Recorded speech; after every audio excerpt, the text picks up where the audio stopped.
दुर्गावती के पास में। यह देख दुर्गावती ने अपने पुत्र वीर नारायण के पास एक संदेश भेजा, बेटा अब तुम्हारा मुख देखना मेरे भाग्य में नहीं, अपना इलाज करवाना व भावी युद्ध के लिए तैयार रहना, मैं हटूंगी नहीं। तेरे पिता के पास स्वर्ग जाना चाहती हूँ, मेरे मरने के बाद गोंडवाना की रक्षा करना, भगवान यदि सफलता दे तो अच्छा है, लेकिन यदि पराजय हुई तो हिंदू महिलाओं को मुसलमानों के हाथ मत पड़ने देना, उन्हें अग्नि देवता में सौंप देना। यदि समय ना हो तो पहले से ही युद्ध के पहले ही जौहर की व्यवस्था कर लेना। अपने पुत्र को समाचार पत्र भेज दुर्गावती अपनी मुट्ठी भर सैनिकों के साथ शिविर में सामने पड़ी। निकलकर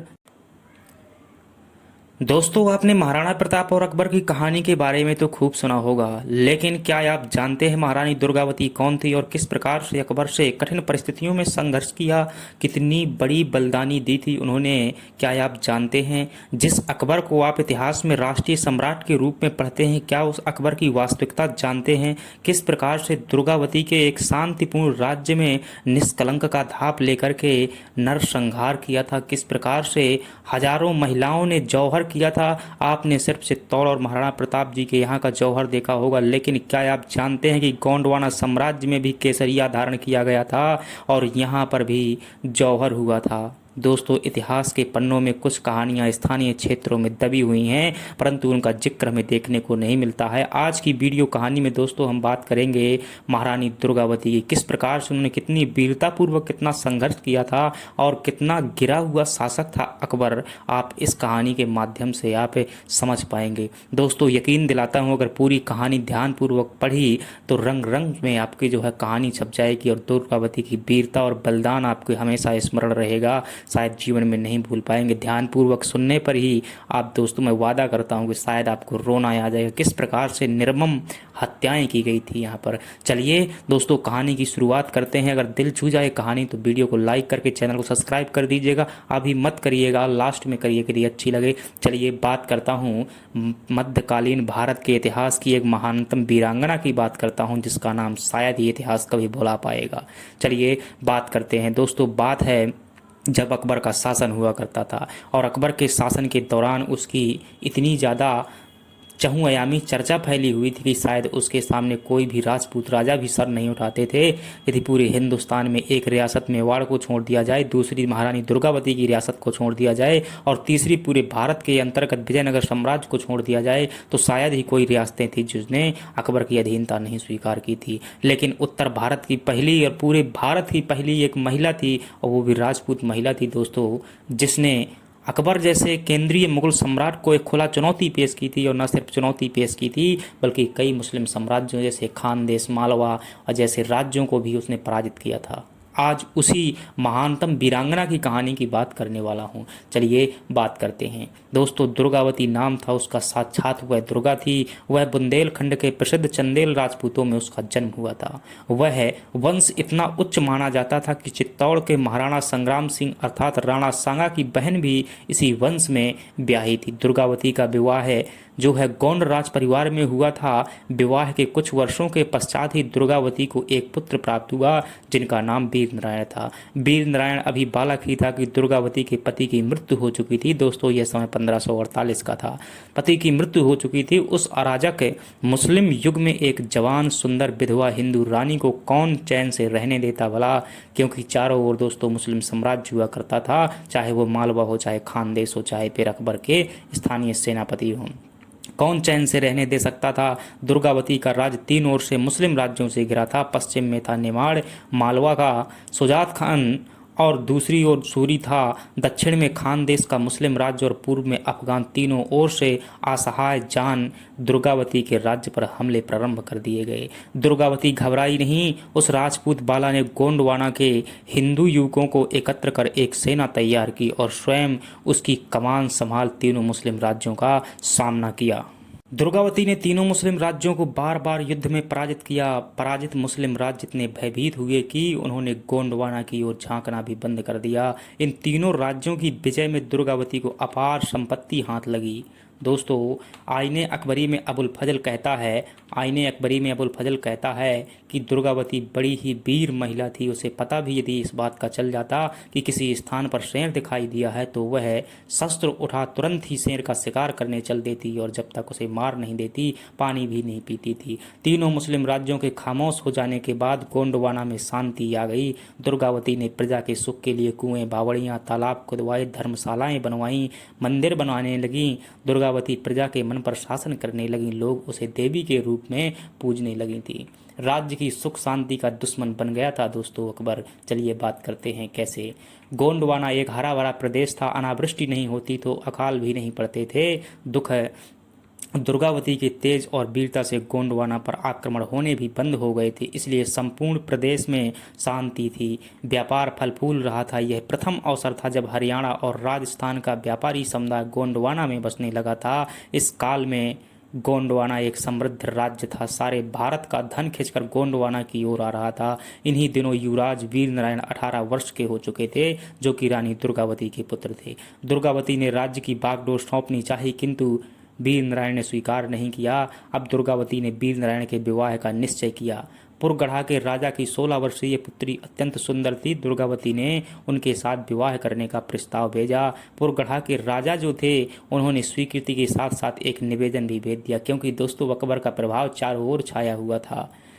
क्या निवेदन भेजते हैं कि विवाह की रस्म पुरगढ़ा में करना खतरे से खाली नहीं। अकबर के प्रस्ताव समस्त उत्तर भारत के रजवाड़ों को गए हैं और वह मेरे पास भी आए हैं, और प्रस्ताव यह था कि सभी राजा अपनी कन्याओं के डोले आगरा भेजे। यही प्रस्ताव पुरगढ़ा भी आया हुआ है। अतः विवाह की रस्म पुरगढ़ा में ना होकर गोंडवाना की राजधानी गढ़कटंगा में पूरी की जाए तो विघ्न की आशंका नहीं रहेगी। यह बात दोस्तों पुरगढ़ा के राजा द्वारा कही जाती है, जहाँ की वीर नारायण का विवाह होना था। इसी योजना के अनुसार जो पुरगढ़ा की राजकन्या गढ़कटंगा पहुंचा दी गई, लेकिन अकबर के गुप्तचर फकीरों के भेष में सारे भारत में फैले हुए थे। उसे सूचना मिल गई कि पुरगढ़ा की राजकन्या गोंडवाना पहुंच गई है। सुंदर स्त्रियों और धन के लोभी अकबर ने बुंदेलखंड में डेरे डाले पड़े। जो कड़ा का सूबेदार था, जिसका नाम यानी कि सेनापति था, जिसका नाम था आसफ खान, को गोंडवाना पर आक्रमण करने का हुक्म दे दिया। आसफ खान जह बख्तर से लैस अपने 50,000 घुड़सवारों के साथ गोंडवाना पर टूट पड़ा। रास्ते के नगर ग्रामों को उजाड़ता आसफ खां का मंडला के नज़दीक जा पहुंचा। इधर विवाह की तिथि न निकलने के कारण पुरगढ़ा की राजकन्या कुंवारी बैठी थी और अब युद्ध सामने था, अतः विवाह की बात सोची भी नहीं जा सकती थी। मुगलों के अत्याचार की कहानियां बढ़ चढ़कर पूरे गोंडवाना में फैल गई थी। अतः दुर्गावती के कायर सैनिक जो थे सेना छोड़कर भागने लगे थे, क्योंकि दोस्तों जो अकबर के गुप्तचर हुआ करते थे, फकीर के रूप में बैठे थे, उन्होंने झूठी अफवाहें फैला दी थी। अब क्या हुआ दोस्तों, आगे चलकर के सन 1564 का समय आ गया। भारत के सारे हिंदू राजा रजवाड़े इस्लाम के सम्मुख सिर झुका दिया था। बचे थे मात्र उत्तर भारत के चित्तौड़ और गोंडवाना राज्य, साथ ही दक्षिण भारत के विजयनगर साम्राज्य। इस वर्ष अकबर द्वारा गोंडवाना की स्वतंत्रता भी नष्ट हो रही थी। लूट मार आगजनी करती चली, आगे बढ़ती गई मुगलों की फौजें, और दुर्गावती की यहाँ पर गढ़ामंडला के मैदान में आ चुकी थीं। अपने 20,000 घुड़सवारों और 1,000 हाथियों के साथ दुर्गावती मुगल फौज के सामने आ डटी। दुर्गावती घुड़सवारों के पास दुर्गावती की सेना थी, न तो उनके पास में कवच था और ना ही सुरक्षित घोड़े थे। इधर मुगल सैनिक सिर से कमर तक लेकर के हाथों तक लोहे के कवच से सुरक्षित थे। फिर भी 20,000 हिंदू घुड़सवारों के सामने 50,000 की विशाल मुगल सेना थी। आसफ खान ने अपने दाएं बाएं के 10,000 सवारों को घूमकर दुर्गावती की फौजों के पार्श्व से तीर बरसाने का हुक्म दे दिया। सामने से 10,000 घुड़सवार हिंदू फौजों को दबाने में लगे थे। तीन ओर के हमले से हिंदू सैनिक परेशान हो उठे। तब दुर्गावती ने अपने 1,000 हाथियों के साथ मुगलों के मध्य सेना पर टूट पड़ी और एक विशाल हाथी पर दुर्गावती सवार थी। चारों ओर थे उसके अंगरक्षक घुड़सवार। पास ही एक अन्य हाथी पर 18 वर्षीय वीर नारायण मां की सहायता कर रहा था। दोपहर बाद के प्रारंभ हुए इस युद्ध में 2-3 घंटे की लड़ाई के बाद दोनों ओर के सैनिक थककर चूर हो गए। तब संध्या 4 बजे का समय आ चुका था। आसफ खान ने अपने ताजे एक दूसर सैन्य टुकड़ी को 20,000 घुड़सवारों के साथ हमले का हुक्म दे दिया। थके हिंदू सैनिक इन तेज तर्रार घुड़सवारों का सामना नहीं कर पाए। सैनिक मरते गए और कतारें टूटती गईं। बढ़ते मुगल सैनिकों ने दुर्गावती और उनके पुत्र वीर नारायण को घेर लिया। दोनों हाथियों की रक्षा कर रहे हिंदू अंगरक्षकों की पंक्तियों भी टूटने लगी थी। अब माँ और बेटे पूरी तरह घिर चुके थे, किंतु क्रोध से उफनती शेरनी दुर्गावती मुगलों के लिए काल बन गई थी। दुर्गावती के धनुष से चले तीर मुगलों के कवच चीरकर उनके सीधे शरीर में प्रवेश कर जाते थे और सैनिकों को मौत की नींद सुला देते थे। उधर मुगलों के बाण की वर्षा से वीर नारायण घायल हो चुके थे, लेकिन माँ के वीर बेटे ने रण क्षेत्र नहीं छोड़ा। वह घायल होने के बाद भी मुगलों पर तीर बरसाता रहा। तभी दुर्गावती ने अपने महावत को वीर नारायण के हाथी के पास अपना हाथी ले जाने को कहा, आदेश दिया। रण क्षेत्र में अटे पड़े मुगल घुड़सवारों के बीच से लड़ती भिड़ती दुर्गावती अपने बेटे के पास पहुंची और वीर नारायण से पीछे हटकर चौरागढ़ चले जाने का आग्रह किया। वीर बालक हटने को तैयार नहीं था। बड़ी समझाइश के बाद उसके अंगरक्षक उसे रण क्षेत्र से निकाल ले जाने में सफल हुए। इधर दुर्गावती चट्टान बनी मुगलों का मार्ग रोक रही थी। अंधेरा घिरने लगा था और दोनों ओर के सैनिक पीछे हटकर अपने शिविर को लौटने लगे थे। मृतकों की देह रण क्षेत्र से ही पड़ी रही और घायलों को उठाकर शिविर में ले जाया जा रहा था। दुर्गावती ने रात्रि में बचे कुछ सैनिकों को एकत्र किया। कुछ तो मारे गए थे। लगभग 10,000 घुड़सवार वीर नारायण के साथ चौरागढ़ चले गए थे। कुल 5,000 घुड़सवार और 500 हाथी दूसरे दिन के युद्ध के लिए शेष बचे थे। पराजय निश्चित थी दोस्तों। इतनी कम सेना थी दुर्गावती के पास में। यह देख दुर्गावती ने अपने पुत्र वीर नारायण के पास एक संदेश भेजा, बेटा अब तुम्हारा मुख देखना मेरे भाग्य में नहीं, अपना इलाज करवाना व भावी युद्ध के लिए तैयार रहना। मैं हटूंगी नहीं। तेरे पिता के पास स्वर्ग जाना चाहती हूँ। मेरे मरने के बाद गोंडवाना की रक्षा करना। भगवान यदि सफलता दे तो अच्छा है, लेकिन यदि पराजय हुई तो हिंदू महिलाओं को मुसलमानों के हाथ मत पड़ने देना। उन्हें अग्नि देवता में सौंप देना। यदि समय ना हो तो पहले से ही युद्ध के पहले ही जौहर की व्यवस्था कर लेना। अपने पुत्र को समाचार पत्र भेज। दुर्गावती अपनी मुट्ठी भर सैनिकों के साथ शिविर में निकलकर सामने खड़ा था, जो मतलब विशाल मुगल रिसाला उनके सामने चली गई। कल के युद्ध में अतिरिक्त सेना के कारण मुगलों की क्षति कम हुई। दुश्मन के निकट पहुंची दुर्गावती ने हाथी के हौदे में खड़े हो अपने सैनिकों पर एक नज़र फेरी और अपना धनुष बाण उठाया और गरज पड़ी, हर हर महादेव। सैनिकों ने विजय घोष किया, हर हर महादेव का घोष किया और हिंदू सैनिक मृत्यु का आलिंगन करने के लिए मुगल सेना पर टूट पड़े। 500 हाथियों पर बैठे 1,000 सैनिक और साथ के 5,000 घुड़सवारों को मुगल रिसाले ने चारों ओर से घेर लिया। एक एक कर हिंदू घुड़सवार मरते चले गए। सेना सिकुड़ती गई। अब मरने की बारी थी गज सवारों की। मुगलों की निगाह थी हाथी पर सवार 33 वर्षीय सुंदर दुर्गावती पर लगी हुई थी। आसफ खां ने आदेश दिया कि आसपास के हाथी सवारों को समाप्त कर दुर्गावती को जीवित पकड़ लिया जाए। इसे शहंशाह अकबर को देंगे ताकि हमें इनाम मिलेगा।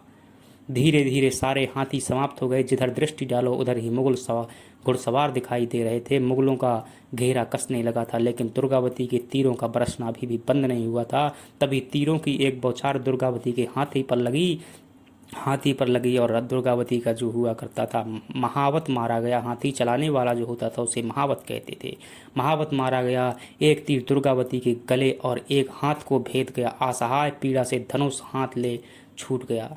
जो हाथ में दुर्गावती की धनुष था, उनके जो तीर लग जाने के कारण एक तीर उनके गले में लग गया और एक हाथ में लग गया। दुर्गावती के हाथ से धनुष बाण छूट गया। हाथी को घेर कर खड़े मुगल सैनिक हाथी पर चढ़ने का प्रयास करने लगे। कुछ गंदी फप्तियां भी कस रहे थे। प्रतिष्ठा और बेइज्जती में गज भर का फैसला था। दुर्गावती ने परिस्थिति को भांका और शीघ्रता से अपने कमर में खुशी कटार खींची और जय भवानी का घोष करते हुए गरज समाप्त होते हुई छप से कटार अपने हृदय में मार ली। पंछी उड़ चुका था। दुर्गावती के निष्प्राण देह हौदे में पड़ी थी। अब बताइए दोस्तों, अकबर महान था या शांति का भक्षक था? एक शांत राज्य जहाँ के लोग सुखपूर्वक अपना जीवन जी रहे थे, किसी पड़ोसी पर आक्रमण नहीं कर रहे थे, ऐसे शांत राज्य को केवल अपने धन की पिपासा और स्त्रियों के लोभ में अकबर ने अकारण नष्ट कर डाला।